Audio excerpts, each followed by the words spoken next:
Magandang hapon po sa inyong lahat. Ako po, si DJ Claudio, sumasa inyo para sa aking programang Dear DJ Claudio, ang istorya ng buhay ko. Maraming salamat sa walang sawang nakikinig at walang sawang sumusuporta sa iRadio Pilipinas at sa aking programa. Gayun din po, maraming salamat sa tumatangkilik sa aking programang Dear DJ Claudio, ang istorya ng buhay ko. Sana po ang lahat na nagpapadala sa akin letter sender ay mapakinggan nyo po sa buong mundo. Ang kwento po natin ngayon ay hango po kay Junicio. Dear DJ Claudio, ako po si Junicio. Nakatira lang po ako dito sa Cabuyao, Laguna. I-share ko po ang aking storya about po doon sa dalawang babaeng dumaan sa aking buhay. Ito po ang aking storya.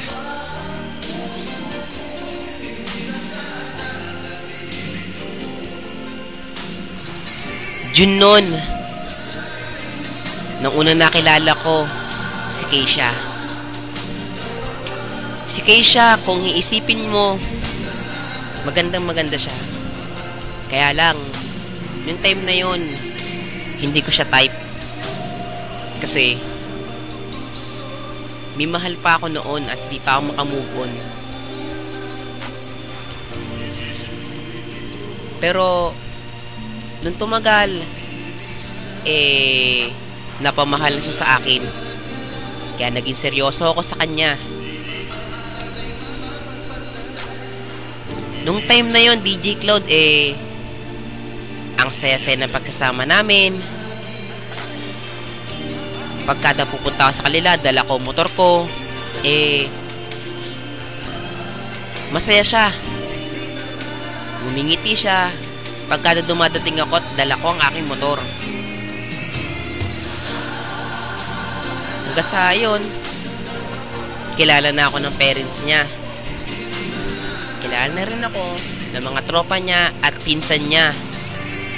Actually, kaya naging kami, it because dahil sa mga tropa ko at dahil sa pinsan niya.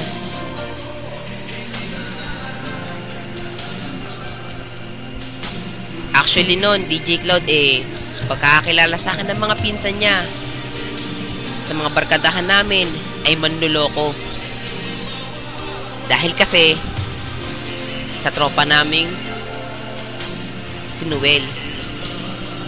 Si Noel kasi, girlfriend niya, yung pinsan ni Keisha. Niloko ni Noel ang pinsan niya. Kaya ayun, napagbagsagan kami manloloko. Syempre ako, DJ Cloud, pinatunayan ko sa mga pinsan niya na hindi ako manloloko.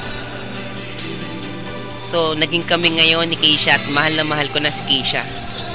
Yun nga, nasabi ko nga na maganda ang pagkasama namin. Although may pagtatalo kami or something na hindi may pagkakaunawan, naayos naman namin. Hanggang sa isang beses, DJ Cloud, may mga text sa kanya na hindi ko kilala, na nagpapahaging na miss you, mahal ko, miss you, baby ko. Pero nung una, DJ Cloud, hinahayaan ko lang kasi alam ko may tiwala ako kay Keisha.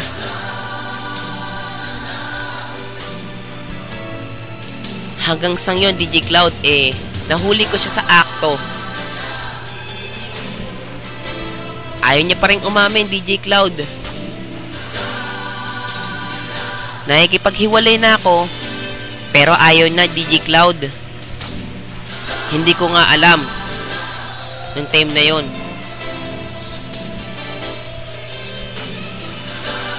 Kaya yung dumating na time na yon, DJ Cloud, nakilala ko naman si Sarah. Si Sarah, siya yung best friend ng tropa ko. hindi siya kagandahan, pero yung pagkukulang ng girlfriend kong si Keisha ay natutugunan niya lahat. Nung una, DJ Cloud, tropa lang ang tingin ko kay Sarah. Dahil kasi, best friend siya ng tropa ko. Kaya tropa ko na rin siya.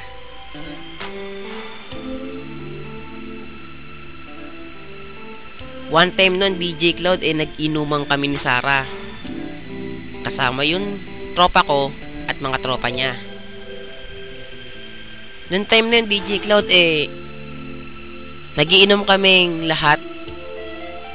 Si Sarah, lumapit sa akin, umamin siya na nung una pa lang niya ako nakita at nakilala, gustong gusto na niya ako. At mahal na mahal niya ako. Time na yun, DJ Cloud, nabigla ako. Kasi DJ Cloud, sa sobrang kalasingan ko, bigla agad ako na-shock sa narinig ko. Hanggang sa yun, DJ Cloud, lasing na ako. Lasing na rin si Sarah. Hinatid ko si Sarah sa kwarto niya. Yung time na yun, DJ Cloud, may sinabi sa si Sarah. Yung sinabi niya sa akin, DJ Cloud, ewan ko kung ba't ganito ang naramdaman ko. Hanggang sa yun, DJ Cloud, tumagal ng 5 oras. May nangyari sa amin. Hanggang sa DJ Cloud, na-realize ko rin na mahal ko rin pala si Sarah. Nasabi ko nga, lahat ng pagkukulang ni Keisha ay natutugunan ni Sarah. Nang dahil sa nangyari yon, DJ Cloud, nag-a-assume na ngayon si Sarah. In that time yun, DJ Cloud, nagpaparamdam sa akin si Keisha. Although, hindi kami nag-break, hindi kami nag-cool off. Ika nga, may mga problem lang kami, hindi namin nalutas ng time na yun, DJ Cloud. Hanggang sa DJ Cloud, ayun, naayos kami ni Keisha. Pero naiisip ko, DJ Cloud, yun nangyari sa amin ni Sarah. Hindi ko alam kung ano ba talaga ang mangyayari. Hanggang sa yun, DJ Cloud, nagpunta si Sarah sa amin. Binabanggit ni Sarah yung nangyari sa amin, DJ Cloud. Sinasabi niya na huwag kang magsabi ng I love you kung hindi mo kayang patunayan sa akin. Sabi pa nga niya nun, DJ Cloud, gusto ko pag ako lang. Walang ibang kaagaw sa puso mo kundi ako lang. Siyempre ako, DJ Cloud, talaga na-shock ako nun. Kasi sa mga sinabi ni Sarah nun. Pero time yun, DJ Cloud, kami pa rin ni Keisha. Kaya ayun, DJ Cloud, naguluhan ako nun. Kaya ayun, DJ Cloud, inaayos ko ngayon ang relationship namin ni Keisha. Hanggang sa naayos, nagkakaayusan na kami. Habang sa Sarah, nag-iintay sa akin. Iniintay niya na darating ang araw na magiging kami. DJ Cloud, hindi ko masabi sa kanya, kay Sarah, na mahal ko si Keisha. Hindi ko alam kung paano ko sasabihin sa kanya na wag na siyang umasa. Naguguluhan ako, DJ Cloud, kasi nga sa nangyari sa amin ni Sarah, pinanghawakan ni Sarah sa nangyari sa amin, nag-a-assume na siya na kami na. Na hanggang ngayon, DJ Cloud, si Keisha, matatag ang relationship namin. Sa ngayon, DJ Cloud, naguguluhan na talaga ako.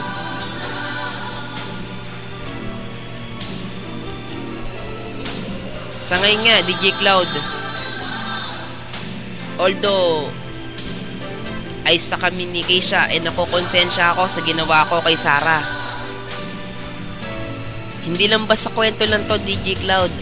Ako isa ngayon naguguluhan na ako sa sarili ko. Kasi, although mahal ko si Keisha, mahal ko rin si Sarah. Naguguluhan na rin ako. Sino ba talaga ang pipiliin ko? Si Keisha ba talaga na mahal ko pero wala nangyari sa amin? O si Sarah na kailan ko lang siya minahal pero may nangyari sa amin at pinangahawakan niya?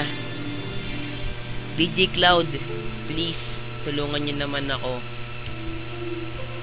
Ito sulat kong to, DJ Cloud, hindi lang basta sulat lang to. Ito'y namumblema din ako para sa sarili ko. Sige po, DJ Cloud, hanggang dito na lang po. Sana po yung aking problema ay masolusyonan niyo na po dito. Kahit po